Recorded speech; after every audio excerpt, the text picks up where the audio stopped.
Hello students, I welcome you all to the YouTube channel understanding basics. आज हम लोग क्या करेंगे, इस पर्टिकुलर वीडियो में जो हमारी पार्लियामेंट चैप्टर का जो लास्ट टॉपिक है उसको कवर करेंगे और साथ ही साथ ये टॉपिक कवर करने के बाद हम पूरे के पूरे चैप्टर का जो कंक्लूजन दिया हुआ है आपकी बुक में उसको भी एक बार अंडरस्टैंड करेंगे और इस तरीके से हमारा आज ये जो चैप्टर है वो हो जाएगा कंप्लीट। ठीक है, तो जो टॉपिक है हमारा लास्ट टॉपिक, उसका नाम क्या है? How does the parliament regulate itself. देखो, चैप्टर के फिनिशिंग एंड तक हम लोग आ चुके हैं। ठीक है, पूरे अच्छे तरीके से हमने चीज़ों को समझ लिया। पार्लियामेंट क्या होती है, किस तरीके से फंक्शनिंग होती है, ठीक है, कानून किस तरीके से बनाया जाता है, पूरा लॉ मेकिंग प्रोसेस को हमने समझा। ठीक है, और गवर्नमेंट को किस तरीके से जो हमारी पूरी पार्लियामेंट है वो कंट्रोल करती है, वो भी सारी चीज़ें हम लोगों ने जानी। एंड कमिटीज़ की इम्पोर्टेंस को भी हमने समझ लिया। तो अब तक क्या है ना, जो बेसिक बेसिक हमें पता होना चाहिए हमारी पार्लियामेंट के बारे में, लॉ मेकिंग के बारे में, as a student of political science वो बेसिक जानकारी तो हमने ले ली है ना। अब बस कुछ एक दो इंपॉर्टेंट जानकारी और लेनी है, जिसमें से यहाँ पर ये जो लास्ट टॉपिक में बताया गया है वो बताया गया है कि आखिरकार पार्लियामेंट खुद को कैसे रेगुलेट करती है। ठीक है, तो हम ये समझेंगे कि पार्लियामेंट को चलाने के लिए, पार्लियामेंट की स्मूथ फंक्शनिंग के लिए क्या क्या तरीके होते हैं। ठीक है, तो उसके बारे में हम अंडरस्टैंड यहाँ पर करेंगे। Parliament, as mentioned earlier, is a debating forum. It is through debates that the parliament performs all its vital functions. ये चीज़ हमें पता है कि पार्लियामेंट के बहुत सारे फंक्शंस होते हैं। उसमें से one of the most important function क्या है कि पार्लियामेंट में डिबेट होगा, डिस्कशन होगा और जो भी गवर्नमेंट कर रही है उसको क्या किया जाएगा, क्रिटिसाइज किया जाएगा, गवर्नमेंट से क्वेश्चन पूछे जाएंगे। तो debating and discussion is one of the most important thing जो पार्लियामेंट में होती है। But such discussion must be meaningful and orderly so that the functions of the parliament are carried out smoothly and its dignity is intact. जो भी discussion होता है, जो भी डिबेट होती है, वो मीनिंगफुल तरीके से होनी चाहिए, है ना, और बहुत ऑर्डरली तरीके से होनी चाहिए ताकि जो पार्लियामेंट के जो फंक्शंस है वो स्मूथ तरीके से कैरी आउट करे जा सके।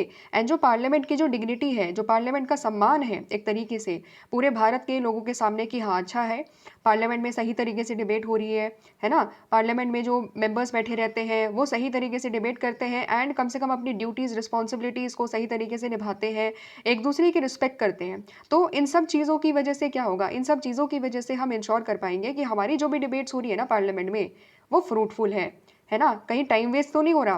क्योंकि जब जितना ज़्यादा प्रोटेस्ट और डिसरप्शन होता है तो क्या होता है, एक तरीके से टाइम वेस्ट होता है, एक दूसरे की बात कोई सुनता ही नहीं, ना अपोजिशन सुनती है गवर्नमेंट की बात को, ना गवर्नमेंट अपोजिशन की बात को सुनती है, तो वो कहीं ना कहीं कंस्ट्रक्टिव डिबेट नहीं हो पाती। ठीक है, तो यहाँ पर इसलिए बोला गया है कि अगर हमें कंस्ट्रक्टिव डिबेट को इंश्योर करना है, ठीक है, उसके लिए हमें क्या चाहिए होगा, उसके लिए हमें पार्लियामेंट को बहुत स्मूथ तरीके से चलाना पड़ेगा।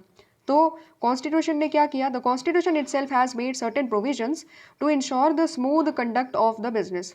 तो कॉन्स्टिट्यूशन ने क्या करा, कॉन्स्टिट्यूशन ने भी बहुत सारी प्रोविजंस हमारे कॉन्स्टिट्यूशन में ऐसे दिए हुए हैं जो इंश्योर करते हैं कि जो हाउस का जो बिजनेस है, लोकसभा का जो बिजनेस है और राज्यसभा में जो बिजनेस होता है, बिजनेस का मतलब होता है जो बेसिक वहाँ पर प्रोसीडिंग्स होती है। ठीक है, तो बिजनेस का मतलब होता है प्रोसीडिंग्स। तो जो बेसिक प्रोसीडिंग्स है वो बहुत आराम से चले, बहुत स्मूथ तरीके से चले, इसके लिए कॉन्स्टिट्यूशन में कुछ प्रोविजंस भी दिए हुए हैं। तो presiding officer of the legislature is the final authority in maintaining in the matters of regulating the business of the legislature. तो जो पूरा का पूरा जो बिजनेस है ना लेजिस्लेचर का, लोकसभा में भी राज्यसभा में भी, उनमें क्या होता है कि लोकसभा के जो प्रिसाइडिंग ऑफिसर है, लोकसभा के प्रिसाइडिंग ऑफिसर का मतलब क्या है कि लोकसभा में कौन, एक तरीके से लोकसभा की पूरी प्रोसीडिंग को कौन देखते हैं, तो लोकसभा में कौन होते हैं हमें पता है, लोकसभा में होते हैं स्पीकर। ठीक है, तो स्पीकर यहाँ पर देखेंगे पूरी की पूरी लोकसभा में किस तरीके से काम हो रहा है। सिमिलरली राज्यसभा में कौन होते हैं, तो राज्यसभा में होते हैं राज्यसभा के चेयरपर्सन, वो वहाँ पर प्रिसाइडिंग ऑफिसर के तौर पर काम करते हैं। तो इन दोनों की रिस्पॉन्सिबिलिटी है, इन दोनों के पास कॉन्स्टिट्यूशन ने क्या दे रखी है, पावर दे रखी है। क्या दे रखी है, पावर दे रखी है कि देखो भाई, आप लोगों को चेयरपर्सन बनाया गया है, स्पीकर बनाया गया है, अब आपकी जिम्मेदारी है, आप देखोगे कि पार्लियामेंट में डिबेट डिस्कशन कैसे हो रहे हैं, सारे मेंबर्स रूल्स रेगुलेशंस को फॉलो कर रहे हैं कि नहीं कर रहे हैं। ठीक है, तो जो भी रूल्स वगैरह है, रूल्स को इंटरप्रेट किस तरीके से करना है, किस व्यक्ति ने, किस मेंबर ऑफ पार्लियामेंट ने लोकसभा के रूल या राज्यसभा के रूल्स को वायलेट कर दिया है, इसके बारे में पूरी की पूरी जो प्रोसीडिंग होगी, जो कार्यवाही करेगा, वो कौन करेंगे, स्पीकर करेंगे एंड रिस्पेक्टिवली चेयरमैन करेंगे। ठीक है, तो कॉन्स्टिट्यूशन ने पूरी पावर इन दोनों के हाथों में दे रखी है कि आपका काम है, अगर कोई बहुत ज़्यादा डिसरप्शन कर रहा है, ठीक है, कोई अगर पार्लियामेंट में डिस्कशन डिबेट वगैरह नहीं कर रहा, डिबेट वगैरह शांतिपूर्वक तरीके से नहीं होने दे रहा है, और जो बेसिक रूल्स फॉलो करने चाहिए, जो बेसिक एथिक्स फॉलो करने चाहिए, अगर उनका वायलेशन होता है तो फिर स्पीकर और चेयरपर्सन क्या कर सकते हैं, उन पर एक्शन ले सकते हैं। इसीलिए आप देखोगे नॉर्मली अभी रिसेंटली अगर आप फॉलो करोगे, ठीक है, लोकसभा में जो डिबेट्स होती है, राज्यसभा में जो डिबेट्स होती है, अगर आप उनको फॉलो करोगे तो आप देखोगे कि आज के टाइम में एक बहुत ज़्यादा बड़ी इंपॉर्टेंट चीज़ ये है कि आज के टाइम में डिसरप्शंस बहुत ज़्यादा बढ़ गए हैं। ठीक है, हर छोटे छोटे चीज़ों पर क्या होता है, प्रोटेस्ट हो जाता है। प्ले कार्ड्स लेकर के जो माननीय सांसदगण हैं वो कहाँ जाते हैं, वो अपनी कुर्सी से उठ करके जो वेल होता है, वेल का मतलब जहाँ जो स्पीकर के पास की जो जगह होती है वहाँ पर आकर के चिल्लाने लगते हैं, नारे लगाने लगते हैं, ठीक है, स्लोगन्स रेज करने लगते हैं। तो इस इन सब की वजह से क्या होता है कि डिस्पाइट दैट फैक्ट कि जो स्पीकर है या जो चेयरपर्सन है, ठीक है, वो बार बार बोलते हैं, उन सब से रिक्वेस्ट करी जाती है कि वापस आप अपनी सीट पर चले जाइए और सबको बोलने का अधिकार है, ठीक है, सबको बोलने का मौका दिया जाएगा। Despite that fact, despite the request of the presiding officer, members नहीं मानते हैं। मजबूरन क्या करना पड़ता है, मजबूरन प्रिसाइडिंग ऑफिसर्स को फिर उनको सस्पेंड भी करना पड़ जाता है जब बहुत ज़्यादा हद हो जाती है कि बात सुन ही नहीं रही है। ठीक है, खुद सोचो ना, जब कोई एक दूसरे की बात नहीं सुन रहा है तो आप खुद सोचो, as a presiding officer class में सपोज आप मॉनिटर हो, एक भी व्यक्ति आपकी बात नहीं सुन रहा है, सब लोग एक दूसरे के ऊपर आरोप प्रत्यारोप करते जा रहे हैं, ठीक है, कोई आपकी बात को नहीं मान रहा, तो क्या करोगे आप कोशिश ये करोगे कि किसी भी तरीके से शांति लेकर के आई जाए, तो आप कुछ बच्चों को क्लास से बाहर निकाल दोगे, ठीक है, जो सबसे ज़्यादा हल्ला कर रहे हो क्लास से बाहर निकाल दोगे। सेम टू सेम चीज़ यहाँ पर भी होती है। तो जो प्रिसाइडिंग ऑफिसर है वो क्या करते हैं, जो बहुत ज़्यादा डिस्ट्रप्शन कर रहे होते हैं उनको, क्योंकि उन्होंने रूल्स को वायलेट कर दिया है और बहुत गलत तरीके से कंडक्ट वो कर रहे हैं, स्मूथ फंक्शनिंग ऑफ पार्लियामेंट को नहीं होने दे रहे हैं, तो उनको सस्पेंड कर दिया जाता है। ठीक है, समझ रहे हो, तो ये चीज़ें हो रही है आज के टाइम में। एंड हमने क्या समझ लिया कि स्मूथ कंडक्ट होना बहुत ज़्यादा ज़रूरी है, तभी तो जाकर के हमारे यहाँ पर जो डिबेट होगी, जो डिस्कशन होंगे, वो फ्रूटफुल तरीके से होंगे, वो तभी तो मीनिंगफुल होंगे। और इसी के लिए जो प्रिसाइडिंग ऑफिसर होते हैं उनके हाथों में पावर होती है, उनके पास फाइनल अथॉरिटी होती है, एंड वो इंश्योर करते हैं कि जो हाउस का बिजनेस है, वो प्रोसीडिंग्स जो है हाउस की, वो सही तरीके से कंडक्ट कराई जा सके। ठीक है, तो ये हम लोगों ने समझ लिया कि ये एक तरीका है, प्रिसाइडिंग ऑफिसर के पास अथॉरिटी होती है ताकि पूरी की पूरी पार्लियामेंट में जो भी मेंबर्स हैं उनके बिहेवियर को रेगुलेट किया जा सके, एंड पार्लियामेंट की जो प्रोसीडिंग्स हैं वो स्मूथ तरीके से कंडक्ट कराई जा सके। समझ रहे हो? ठीक है, एक और यहाँ पर कार्टून दिया हुआ है, तो कार्टून में क्या बोला हुआ है कि वॉकआउट नहीं, आउट किए गए हैं। ठीक है, मतलब क्या है कि हम लोग वॉकआउट नहीं कर रहे हैं अपनी मर्जी से, नहीं, हमने प्रोसीडिंग को, हमने जो लोकसभा या राज्यसभा के जो रूल्स हैं उनको नहीं माना, इसलिए प्रिसाइडिंग ऑफिसर ने क्या करा, हमें बाहर कर दिया कि बाहर निकल जाओ। ठीक है, तो इन लोगों को आउट किया गया है एंड वो वॉकआउट नहीं कर रहे हैं, तो अपनी मर्जी से, ऐसा नहीं है कि संसद से बाहर आ गए हैं, उनको ज़बरदस्ती भेजा गया है कि तुम नॉटी बच्चे हो क्लास के, मतलब नॉटी बच्चे हो एक तरीके से क्लास के, तो तुम बाहर निकल जाओ, तभी जाकर के शांतिपूर्वक तरीके से क्लास चलेगी। ठीक वैसे ही यहाँ पर संसद में भी किया जाता है कि जो बहुत ज़्यादा डिस्ट्रप्शन करते हैं उनको बाहर निकाल दिया जाता है। ठीक है, कुछ समय के लिए, फिर वापस से बुला लिया जाता है। ठीक है, तो ये चीज़ होती है। इसके बाद ये तो एक तरीका हो गया, ठीक है, एक तरीके से, इस तरीके से रेगुलेशन किए जाते हैं, पूरी पार्लियामेंट में बैठे हुए लोगों को एक तरीके से रेगुलेट किया जाता है।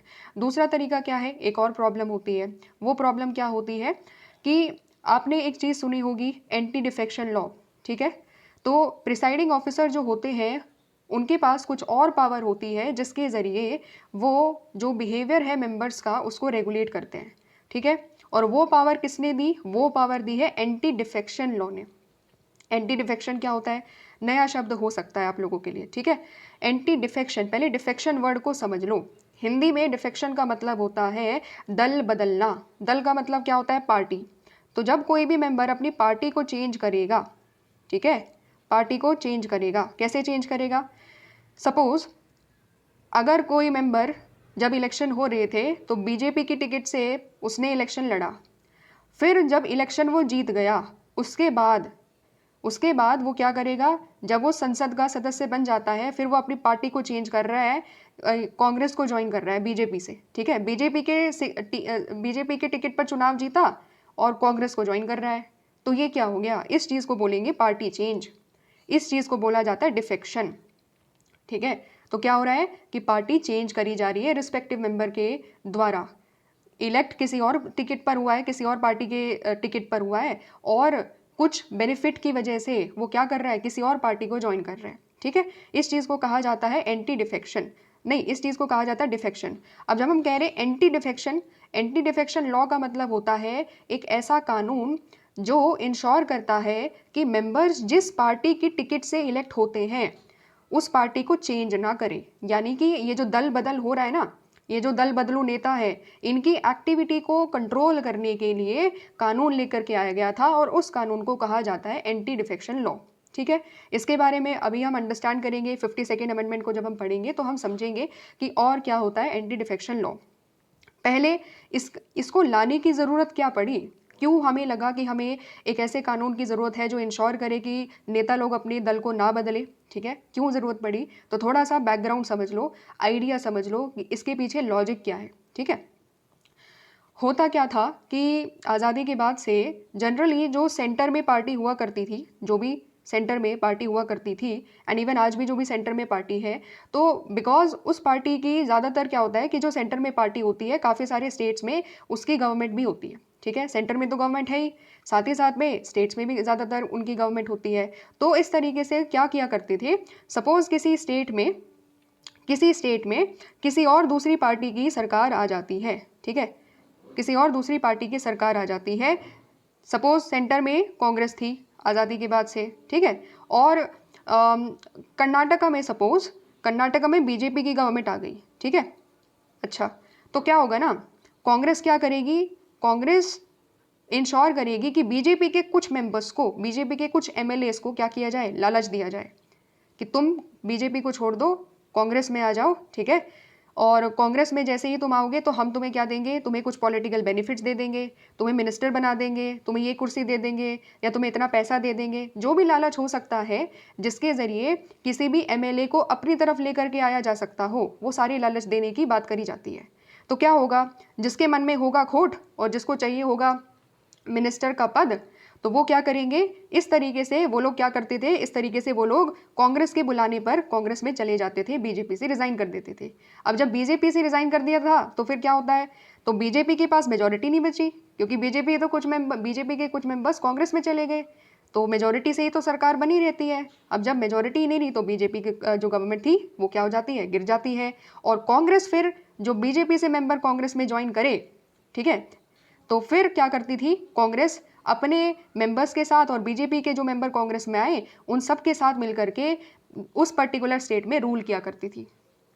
समझ रहे हो, तो ये क्या हो रहा है, ये होता है डिफेक्शन। ठीक है, ये होता है डिफेक्शन। तो ये खुले तौर पर हो रहा था, स्टेट गवर्नमेंट में खुले तौर पर ये हो रहा था। जो भी पावरफुल पार्टी होती थी वो क्या किया करती थी, वो सेम टू सेम यही चीज़ किया करती थी कि अच्छा, वो कोशिश किया करती थी कि जो दूसरी पार्टी की सरकार किसी भी राज्य में बन गई है उसको किसी भी तरीके से गिराया जाए। और गिराने का सबसे बढ़िया तरीका क्या है, उस पार्टी में जो ऐसे मेंबर्स हैं जो उस पर्टिकुलर पार्टी से सेटिस्फाइड नहीं है, उस पार्टी की लीडरशिप से सेटिस्फाइड नहीं है, उनको लालच दे दो कि तुम उस पार्टी को छोड़कर हमारी पार्टी में आ जाओ, हम तुम्हें मिनिस्टर बना देंगे, हम तुम्हें ये पर्टिकुलर पद दे देंगे, इतने पैसे दे देंगे। समझ रहे हो, तो उसकी वजह से क्या हुआ करता था, वो जो सेटिस्फाइड नहीं थे उस पार्टी के मेंबर के तौर पर, उस पार्टी को छोड़कर दूसरी पार्टी में चले जाया करते थे। और जैसे ही वो दूसरी पार्टी में जाया करते थे तो जो स्टेट गवर्नमेंट हुआ करती थी जिसमें एक पर्टिकुलर पार्टी की सरकार थी, वो पार्टी गिर जाती थी, पार्टी की सरकार गिर जाती थी, क्योंकि मेजोरिटी चली गई, कुछ मेंबर्स छोड़ करके किसी और पार्टी में चले जाते थे। समझ रहे हो, तो इसकी वजह से ये जो पूरा सिस्टम था ना, ये बहुत ज़्यादा अनएथिकल सिस्टम था। ठीक है, ये बहुत ज़्यादा एक अनएथिकल प्रैक्टिस थी, क्योंकि आप लालच दे करके क्या कर रहे हो, उनकी जो एक पर्टिकुलर मेंबर है उसकी जो पार्टी एलिजियंस है, जो अपनी पार्टी के प्रति जो वफादारी है, आप उसको खरीद लिया करते थे। ठीक है, वफादारी तो खैर रही नहीं, अगर एक तरीके से वो किसी और पार्टी में जा रहे हैं, तो बेसिकली जो पार्टी के प्रति जो एलिजियंस था, जो एक पार्टी सिस्टम सही तरीके से जो चला करता था, वो कहीं ना कहीं बिगड़ रहा था। और सबसे बड़ा इम्पैक्ट इसकी वजह से क्या हो रहा था ना, जो राज्य सरकार में जो एक स्टेबिलिटी हुआ करती थी वो इम्पैक्ट हो रही थी। Political stability in the states was getting impacted because of the practice of defection. इस दल बदल के चक्कर में बार बार क्या हो रहा था, एक साल के लिए एक गवर्नमेंट, फिर उसके बाद उस गवर्नमेंट से कुछ लोग चले गए किसी दूसरी पार्टी में, तो दूसरी पार्टी की गवर्नमेंट आ रही है, फिर उसके बाद तीसरी पार्टी की गवर्नमेंट आ रही है। इसकी वजह से बहुत ज़्यादा अनस्टेबिलिटी बनी रहा करती थी। ठीक है, बार बार जब सरकारें चेंज होगी और इलेक्शंस होते थे, ठीक है, इलेक्शंस भी हुआ करते थे, बार बार इरेगुलर तरीके से भी इलेक्शन हुआ करते हैं, ठीक है। तो इरेगुलर तरीके से इलेक्शन क्यों हुआ करते हैं? क्योंकि उन्होंने अपनी पार्टी से रिज़ाइन कर दिया, तो जिस पर्टिकुलर पॉलिटिकल पार्टी से वो लोग गए थे इलेक्ट होकर के, उन्होंने उस पर्टिकुलर पार्टी से तो रिज़ाइन कर दिया। अब रिज़ाइन कर दिया तो क्या हुआ, उन कॉन्स्टिट्यूंसी में दोबारा इलेक्शन होंगे तो फिर दोबारा से मेंबर्स को इलेक्ट किया जाएगा, तो बहुत ज़्यादा टाइम वेस्ट हुआ करता था, ठीक है। तो अल्टीमेटली जो हमारी डिग्निटी थी, जो हमारी सरकार की जो स्टेबिलिटी बनी रहा करती थी, वो सीधा सीधा इफेक्ट हो रही थी। तो इन सब की वजह से कहीं ना कहीं हमें लगा, सारी पार्टीज़ को लगा कि यार ये चीज़ ठीक नहीं हो रही है, ठीक है, ये चीज़ कहीं ना कहीं ठीक नहीं हो रही है, और हमारी पूरी की पूरी जो पार्लियामेंट्री सिस्टम है, पूरी की पूरी जो हमारी पार्लियामेंट्री सिस्टम है, इसको कमज़ोर करती जा रही है, क्योंकि हर 1-2 साल में बार बार गवर्नमेंट चेंज हो रही है, ठीक है, समझ रहे हो। तो इन सब की वजह से फिर क्या हुआ, फाइनली 1985 में जाकर के हमने देखा कि जो भी सारी की सारी जो पार्टीज़ थी, उन सब ने डिसाइड करा कि अब हम एक ऐसा कानून लेकर आएंगे जिससे ये जो प्रैक्टिस हो रही है लालच दे करके पार्टी बदलवा लेने की और सरकार गिरा देने की, ये सारी प्रैक्टिसेस को हम बैन करेंगे। और इसके लिए 52nd अमेंडमेंट एक्ट 1985 के अंतर्गत लेकर के आया गया एक कानून, जिसको हम लोग कहते हैं एंटी डिफेक्शन लॉ, ठीक है, ये चीज़ होती है। तो 52nd अमेंडमेंट एक्ट 1985 में राजीव गांधी की गवर्नमेंट के द्वारा ये चीज़ लेकर के आई गई, ताकि इंश्योर किया जा सके कि ये जो प्रैक्टिस चल रही है करप्शन के बेसिस पर, किसी पर्टिकुलर ग्रुप को लुभा लेना और अपनी पार्टी में लेकर के आ जाना और पार्टी को गिरा देना, ये बहुत गलत प्रैक्टिस है। एंड सभी पार्टीज़ ने, जो भी पार्टी सेंटर में थी उस पर्टिकुलर टाइम पर, उन सब ने यूनानिमस तरीके से 52nd अमेंडमेंट को एक्सेप्ट करा। और फिर जब ये चीज़ आ गई, 52nd अमेंडमेंट एक्ट 1985 आ गया, तो फिर उसके बाद से डिफेक्शन को इलीगल डिक्लेयर कर दिया गया, ठीक है। अब समझते हैं कि अगर सपोज अगर डिफेक्शन इलीगल हो गया है तो इसका मतलब क्या है, ठीक है। इसका मतलब ये है, if it is proved that a member has defected, अगर ये प्रूव हो जाता है कि किसी मेंबर ने जिस पार्टी पर वो चुनाव लड़के आया था उसके बाद किसी और पार्टी को उसने ज्वाइन कर लिया, अगर ये प्रूव हो जाता है कि उसने अपना दल बदल लिया है, उसने डिफेक्शन कर दिया है, तो क्या होगा, member loses the membership of the house. वो क्या करेंगे, फिर उस पर्टिकुलर हाउस के वो मेंबर नहीं रहेंगे। लोकसभा में अगर चुनाव लड़कर आए थे आप किसी पर्टिकुलर पार्टी से, आपने पार्टी चेंज कर ली है चुनाव जीतते ही, तो अब आपके ऊपर एक्शन लिया जाएगा, क्योंकि आपने एंटी डिफेक्शन लॉ को क्या कर दिया है, वायलेट कर दिया है, ठीक है। और अब आप लोकसभा के मेंबर नहीं रहोगे, या फिर अगर आप राज्यसभा में आए थे तो राज्यसभा के मेंबर आप नहीं रहोगे, तो आप जिस भी हाउस के जो मेंबर थे, आपसे वो मेंबरशिप छीन ली जाएगी, सदस्यता रद्द कर दी जाएगी। इसके अलावा क्या होगा, beside such a person is also disqualified from holding any political office like ministership.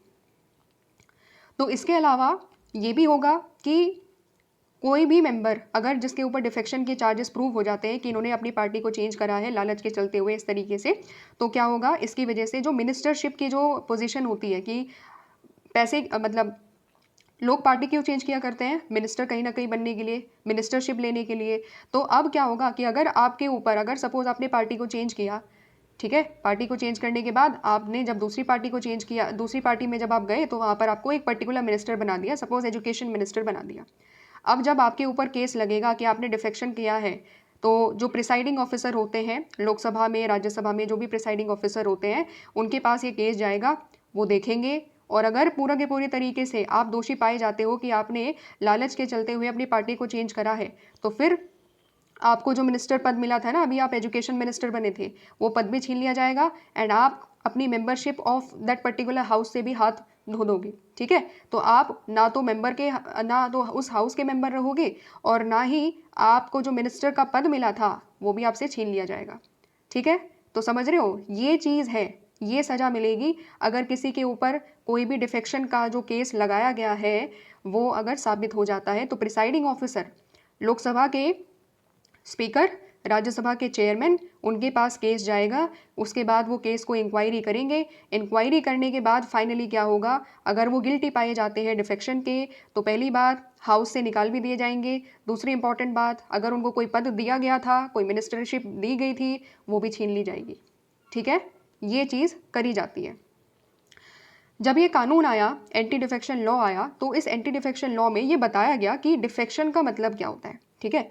तो डिफेक्शन का मतलब केवल पार्टी चेंज से नहीं है, ठीक है। इसमें कुछ 1-2 इंपॉर्टेंट बात भी डिफाइन करी गई, 1-2 बात और ऐड कर दी गई थी इस कानून के द्वारा। तो अब हम अंडरस्टैंड करते हैं कि डिफेक्शन में कौन कौन सी चीज़ें आती हैं, ठीक है।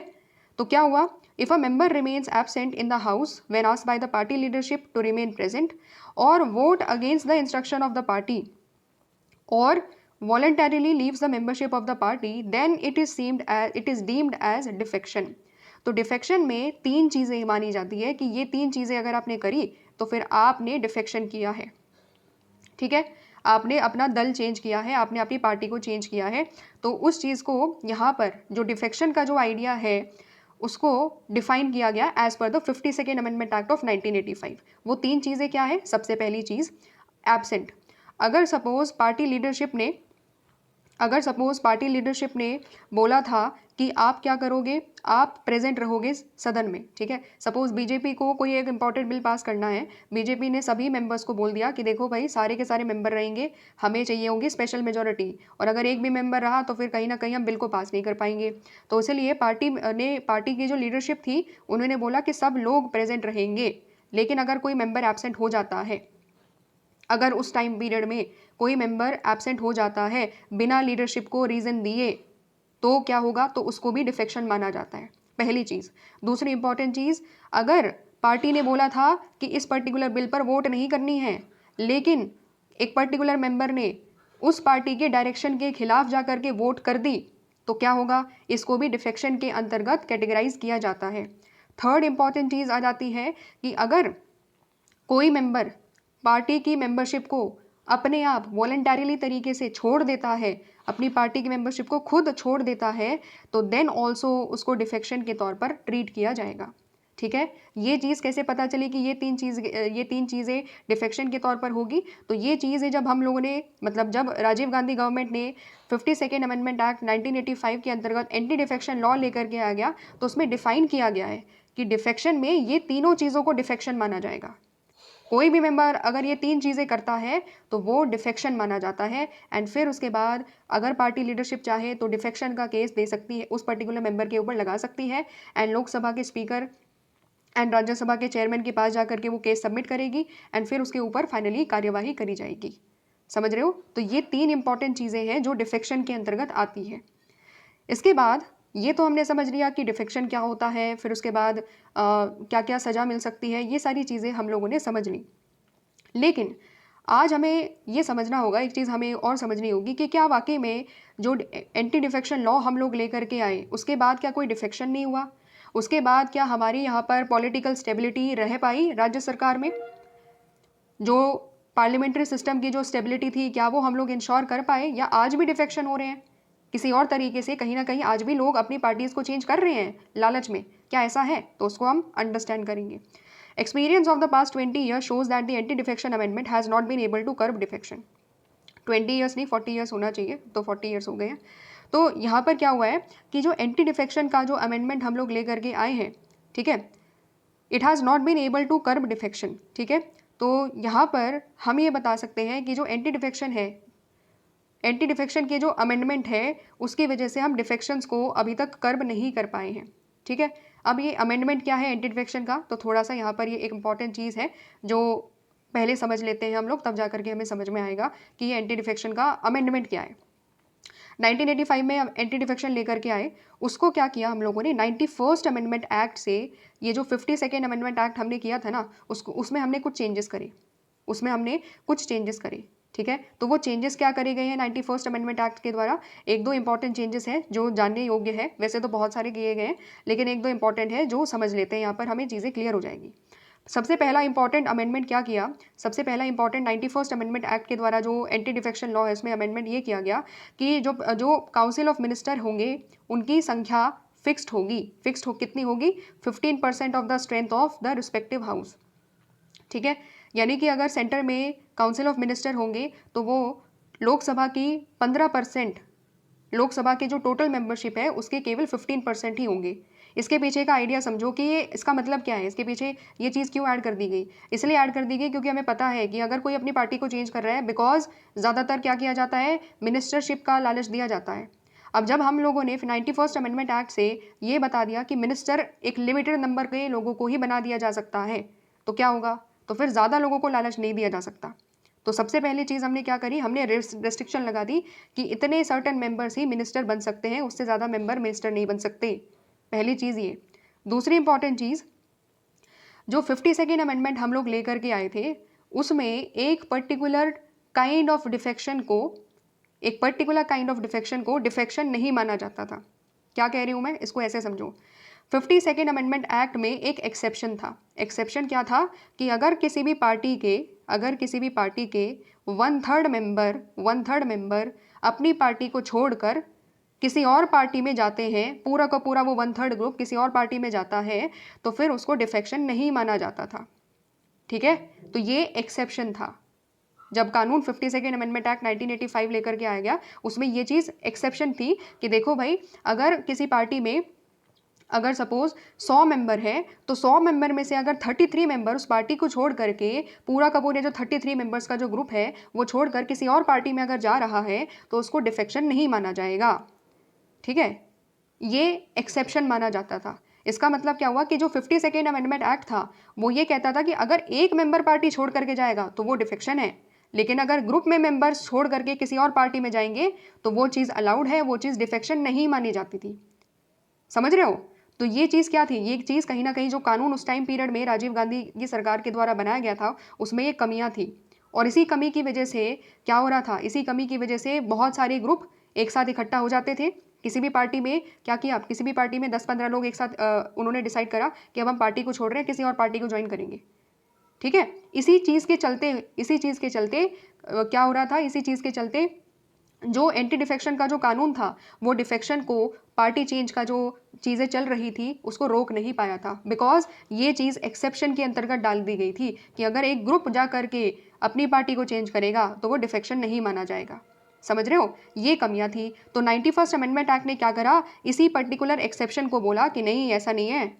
आज से अगर कोई भी ग्रुप का मेंबर, अगर ऐसे लोग भी कोई ग्रुप में जा करके किसी पार्टी को ज्वाइन करते हैं, then also it will be a defection, वो तब भी डिफेक्शन ही माना जाएगा। और ऐसा नहीं है कि आप बच जाओगे डिफेक्शन के केस से। समझ रहे हो, ये चीज़ हम लोगों ने 91st अमेंडमेंट एक्ट से करी। समझ रहे हो? ठीक है, तो ये मैंने अमेंडमेंट आपको समझाया। अब हम वापस इस पर्टिकुलर चीज़ की तरफ आते हैं कि डिस्पाइट कि हमने 91st अमेंडमेंट एक्ट में ये सारी चीज़ें हमने अमेंडमेंट करी, जो कमियां थी हमारे कानून में, उस कानून की कमियों को हमें समझ में आया कुछ साल के बाद कि अच्छा यार, ये तो कमी है अभी भी इसमें, और अभी भी डिफेक्शन हो रहे हैं, अभी भी पार्टीज़ के जो मेंबर हैं वो अपनी पार्टी को चेंज कर रहे हैं लालच के चलते हुए। तो सुधार करने की कोशिश करी गई 91st अमेंडमेंट एक्ट के द्वारा, बट फिर भी आज के टाइम में भी ये बोला जाता है कि डिस्पाइट दैट अमेंडमेंट हम आज भी डिफेक्शन को कर्ब नहीं कर पा रहे हैं। ठीक है, समझ रहे हो क्यों ऐसा है? क्योंकि अभी भी हमारे सामने बहुत सारे एग्जाम्पल हैं। ठीक है, महाराष्ट्र में आप देख लो, कुछ 1-2 साल पहले की बात है। महाराष्ट्र में क्या हुआ था, शिवसेना, एनसीपी, कांग्रेस, इन तीनों ने मिलकर के सरकार बनाई थी। फिर कुछ समय के बाद क्या हो जाता है, शिवसेना में क्या हो जाता है, डिवाइड हो जाता है। ठीक है, उसमें क्या हो जाता है, एक डिवीजन हो जाता है, और उद्धव ठाकरे की जो सरकार थी वो क्या हो जाती है, वो गिर जाती है। समझ रहे हो? और जो ग्रुप था, जो शिवसेना का ये वाला जो पर्टिकुलर ग्रुप था, वो फिर बीजेपी के साथ जाकर के गवर्नमेंट बनाता है। ये भी क्या हो रहा है, ये भी दिखाता है कहीं ना कहीं कि जो डिफेक्शन का जो कानून हमने बनाया है ना, वो आज भी इन सब चीज़ों को रोकने में कहीं ना कहीं सक्सेसफुल नहीं है। सिमिलरली एक और एग्जाम्पल है, मध्य प्रदेश का एग्जाम्पल ले लेते हैं। ठीक है, आपको पता होगा 2020 में कमलनाथ सरकार आई थी मध्य प्रदेश में। ठीक है, एमपी वालों, अगर आपको पता हो तो फिर आप कमेंट करना। ठीक है, अच्छा, तो 2020 में कमलनाथ की सरकार आई थी। क्या हुआ था कि कमलनाथ की सरकार ने, गवर्नमेंट कैसे बनी थी, इंडियन नेशनल कांग्रेस के साथ में कुछ इंडिपेंडेंट मेंबर्स का सपोर्ट था, तब जाकर के उनकी गवर्नमेंट थी। ठीक है, तो इंडियन नेशनल कांग्रेस ने क्या किया था, बाकी कुछ ग्रुप्स का भी सपोर्ट लिया था। ठीक है, लेकिन क्या होता है, 13 महीने के अंदर अंदर, लगभग 1 साल के बाद ही क्या हो जाता है, 1 साल के बाद ही कुछ मेंबर्स इंडियन नेशनल कांग्रेस के, जो पहले कमलनाथ की सरकार के अंतर्गत मेंबर्स थे, वो इंडियन नेशनल कांग्रेस से रिज़ाइन कर देते हैं कि हम कांग्रेस के मेंबर नहीं हैं आज से। ठीक है, लगभग 25 के आसपास। ठीक है, ज्योतिरादित्य सिंधिया उस पर्टिकुलर ग्रुप के लीडर थे। तो फिर क्या करते हैं, 25 मेंबर्स के आसपास कहते हैं कि अब हम कांग्रेस से रिज़ाइन कर देंगे। फिर क्या होता है पता है, जब मेंबर्स ने रिज़ाइन कर दिया तो फिर उन सभी कॉन्स्टिट्यूएंसी में दोबारा से इलेक्शन होते हैं। और ये मेंबर जो कांग्रेस को छोड़ करके गए थे, ये मेंबर यहाँ पर जहाँ पर इलेक्शन हो रहे थे इन्हीं कॉन्स्टिट्यूएंसी में दोबारा इलेक्शन लड़ते हैं, लेकिन किससे? बीजेपी की सीट से, बीजेपी के टिकट से। ठीक है, और फिर ये लोग बीजेपी की टिकट से जीतते हैं एंड फिर जा करके क्या करते हैं? फिर जा करके बीजेपी में शिवराज सिंह चौहान की सरकार बनती है। समझ रहे हो? कांग्रेस में थे, रिजाइन कर दिया कांग्रेस से रिजाइन करने के बाद जब दोबारा इलेक्शन हुए तो इन्हीं कॉन्स्टिट्यूएंसी से चुनाव लड़ा, लेकिन बीजेपी की टिकट से लड़ा, और फिर ये लोग जीत गए, और जीतने के बाद जाकर के बीजेपी की गवर्नमेंट बनती है। हो रहा है ना कहीं सेम टू सेम चीज़। देखो, हमारा आइडिया क्या था डिफेक्शन का? हम ये चाह रहे थे कि किसी भी तरीके से किसी भी राज्य सरकार में हमेशा पॉलिटिकल स्टेबिलिटी बनी रहे। ठीक है, जो पार्टी के प्रति जो वफादारी है कहीं ना कहीं वो बनी रहे। बट कानून बनने के बावजूद भी कुछ ना कुछ तरीके अपनाए जा रहे हैं, एंड आज भी कहीं ना कहीं डिफेक्शन का जो तरीका है, जो पार्टी चेंज है, वो आज भी करा जा रहा है। समझ रहे हो? इसीलिए यहाँ पर ये चीज़ बोली जाती है that it has not been able to curb defections. ठीक है, नहीं कर्ब कर पाया है कहीं ना कहीं, और जो हमारा आइडिया था कानून लेकर आने का, जो पीछे पर्पस जो था ना, वो फुलफिल नहीं हो पाया है। समझ रहे हो? ठीक है, इसके अलावा कानून में और क्या किया है इस पर्टिकुलर कानून ने? It has given additional power to party leadership and presiding officers of the legislatures over the members. क्यों ऐसा बोला जा रहा है कि जो पार्टी लीडरशिप है कहीं ना कहीं उसको एक्स्ट्रा पावर मिल गई है? इसीलिए मिल गया है क्योंकि हमने एक चीज़ यहाँ पर पढ़ी। क्या पढ़ी? हमने एक चीज़ यहाँ पर पढ़ी कि अगर पार्टी लीडरशिप कहती है कि हम जब बोलेंगे तभी वोट करोगे, और जैसे हम बोलेंगे वैसे ही वोट करोगे, तो क्या हो रहा है? अगर कोई मेंबर सपोज किसी कानून को वो चाहता है कि ये कानून लेकर आया जाना चाहिए, बस उसकी पार्टी कह रही है नहीं, हम अपोजिशन में बैठे हुए हैं, हम इस कानून को नहीं लाने देंगे। ठीक है, तो वो उनको बोल रही है उस पर्टिकुलर मेंबर को कि तुम भी वोट नहीं करोगे फेवर में, अगेंस्ट में वोट करोगे। बट उस मेंबर की पर्सनल राय ये है कि यार ये राष्ट्र हित के लिए बहुत सही कानून है एंड मुझे वोट करना चाहिए। बट क्या होगा अगर वो ऐसा करेगा? तो पार्टी लीडरशिप क्या करेगी? पार्टी लीडरशिप बोलेगी कि तुमने हमारी बात नहीं मानी, अब हम तुम्हारे ऊपर डिफेक्शन का केस करेंगे। क्योंकि डिफेक्शन क्या बोल रहा है? डिफेक्शन डिफाइन किया गया है कि अगर पार्टी मेंबरशिप जो बोलता है, अगर आप उसको नहीं करते हो, बिना रीज़न दिए आप उनके रूल्स रेगुलेशन को, उनकी जो बात कही गई है उनको नहीं मानते हो और उनके खिलाफ वोट करते हो, तो फिर डिफेक्शन का चार्ज आपके ऊपर लगेगा। इसीलिए यहाँ पर बोला जा रहा है कि कहीं ना कहीं जो एक डिसेंट होता है कि मेरा, भले ही मैं बीजेपी या भले ही मैं कांग्रेस के मेंबर क्यों ना हूँ, ठीक है, अगर मैं बीजेपी की मेंबर हूँ या मैं कांग्रेस की मेंबर हूँ, मैं हूँ मेंबर हूँ, बट समझो मैं एक इंडिविजुअल एमपी भी तो हूँ ना, तो मेरा भी तो डिसेंट होगा, मेरा भी तो खुद का कोई चॉइस होगा कि ये बिल अच्छा है या ये बिल अच्छा नहीं है। बट मुझे क्या करना पड़ रहा है? मुझे अपनी खुद की चॉइस को दबाना पड़ रहा है, मुझे पार्टी की चॉइस के अकॉर्डिंगली काम करना पड़ रहा है। अगर नहीं करेंगे तो क्या होगा? मेरे ऊपर डिफेक्शन लगा दिया जाएगा और केस मेरा चलेगा, फिर प्रिसाइडिंग ऑफिसर उसको देखेंगे कि मैंने गलत किया या सही किया। ठीक है, समझ रहे हो? ये चीज़ होगी। इसीलिए पार्टी लीडरशिप के ऊपर बहुत ज़्यादा कहीं ना कहीं पावर यहाँ पर आ जाती है, और जो एक पर्टिकुलर मेंबर के पास जो राइट था कि अगर मैं पार्टी से अलग हट के भी अगर हम वोट करना चाहते हैं, तो वो भी कहीं ना कहीं लिमिट हो गया है, अब हम नहीं कर सकते। समझ रहे हो? तो ये कहीं ना कहीं क्या समझा इन सब चीज़ों से? इन सब चीज़ों से हमने समझा कि जो हम कानून लेकर के आते हैं ना, कई साल के बाद हमें समझ में आता है कि इस कानून में बहुत सारी कमियां हैं, एंड कानून लेकर के आने के बावजूद भी ज़रूरी नहीं है कि वो कानून इफेक्टिव तरीके से काम करेगा, और इफेक्टिव तरीके से जिस पर्पज़ के लिए हम लोग वो कानून लेकर के आए थे, वो सही तरीके से उस चीज़ को ख़त्म कर देगा। इसीलिए आज भी क्या हो रहा है? डिफेक्शन कहीं ना कहीं हो रहे हैं, एंड उस कानून की वजह से एक नेगेटिव इम्पैक्ट ये और पड़ गया है कि कोई मेंबर अपनी खुद की चॉइस को एक्सरसाइज करने में डरता है आज के टाइम में। ठीक है, क्योंकि उसको पार्टी लीडरशिप की बात माननी पड़ेगी, जैसा पार्टी बोलेगी वैसा करना पड़ेगा। ठीक है, समझ रहे हो? तो ये कुछ कमियां हैं इस पर्टिकुलर कानून के अंतर्गत। ओके, तो इस तरीके से हमारा ये पूरा का पूरा टॉपिक हो जाता है कंप्लीट। आई होप चीज़ें समझ में आई होगी, अंडरस्टैंडिंग हम लोगों ने करी। सबसे पहले किसके बारे में हमने पढ़ा? सबसे पहले हमने अंडरस्टैंड करा कि हमें ज़रूरत क्या है, मतलब हमने पूरे टॉपिक में समझा है कि पार्लियामेंट की स्मूथ फंक्शनिंग के लिए, स्टेबिलिटी बनाए रखने के लिए कहीं ना कहीं सबसे पहली चीज़ क्या है कि स्मूथ कंडक्ट करने के लिए कंस्ट्रक्टिव डिबेट होना चाहिए। तो कंस्ट्रक्टिव डिबेट में अगर कोई डिस्ट्रप्शन करता है, तो जो प्रिसाइडिंग ऑफिसर है उनके पास पावर दी गई है कि वो कुछ एक्शन ले सकते हैं एंड इंश्योर कर सकते हैं कि हर मेंबर जो कानून है लोकसभा के राज्यसभा के जो बेसिक रूल्स है कम से कम उसको माने। और दूसरी इंपॉर्टेंट चीज़ हम लोगों ने एंटी डिफेक्शन के फॉर्म में पढ़ी कि जो दल बदल हो रहा था उसकी वजह से बार बार सरकार गिर रही थी और कहीं ना कहीं अनएथिकल प्रैक्टिस बहुत ज़्यादा हो रही थी, करप्शन हो रहा था बहुत बढ़िया तरीके से, और पार्टी एक तरीके से लालच दे रही थी, जो ज़्यादा पावरफुल पार्टी थी वो लालच दे रही थी और सरकार को गिरा देती थी जो कमज़ोर सरकार हुआ करती थी। ठीक है, मिनिस्टरशिप कहीं ना कहीं एक तरीके से लालच के तौर पर ऑफर किया जाता था, कुछ पैसे दिए जाते थे। तो ये सारी बहुत गलत प्रैक्टिसेस हो रही थी, इसको रोकने की भी कोशिश करी गई, बट डिस्पाइट दैट फैक्ट आज भी इस पर्टिकुलर कानून की वजह से हम ये इंश्योर नहीं कर पाए हैं कि डिफेक्शन पूरी तरीके से खत्म हो जाए और पूरी तरीके से रुक जाए। ठीक है, तो इस तरीके से हमारा क्या हो जाता है, हमारा पूरा का पूरा चैप्टर हो जाता है कंप्लीट।